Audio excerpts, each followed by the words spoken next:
তো hello viewers, কেমন আছেন সবাই? আশা করি সবাই ভালো আছেন। তো এই ভিডিওতে আমি রিভিউ করতে যাব একটি খাট, মালয়েশিয়ান উডের খাট যা আপনারা এখানে দেখতে পাচ্ছেন।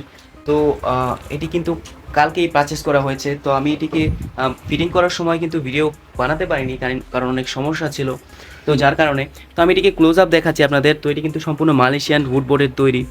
তো দেখতে পাচ্ছেন অনেক সুন্দর চমৎকার দেখতে কিন্তু খাটটি ডিজাইন করা। তো এটি কিন্তু আপনার 5 ফিট বাই 7 ফিট একটি খাট, অনেক বড় একটি খাট, ম্যাক্সিমাম 3 জন ঘুমাতে পারবে। আর এটি যদি আমি সাইড থেকে দেখাই তাহলে দেখতে পাচ্ছেন অনেক সুন্দর ডিজাইন করা।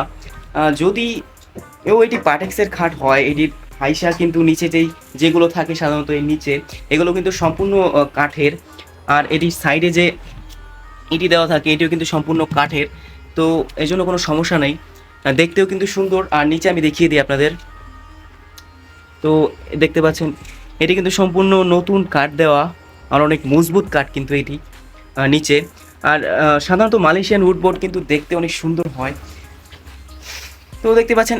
তো আমি আপনাদের রেকমেন্ড করি, যদি আপনাদের বাজেট বেশি থাকে তাহলে আপনারা অলওয়েজ কাঠের খাট কেনার চিন্তা করুন।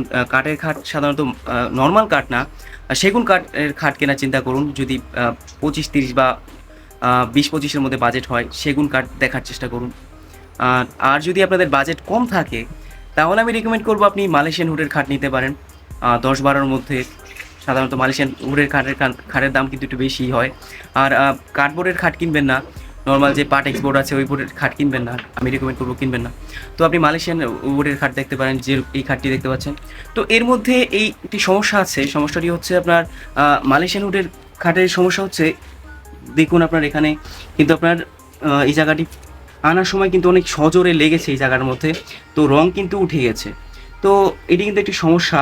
তো আপনি কিন্তু আলাদাভাবে রং ওখান থেকেই পাওয়া যায়, যেখান থেকে আমি নিয়েছি।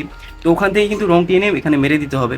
তো এটি কিন্তু কম সহজে ফাটিনি, অনেক জোরে লেগেছে এর মধ্যে, যার কারণে ভ্যান দিয়ে আনার সময় কিন্তু এটিতে লেগেছে অনেক জোরে।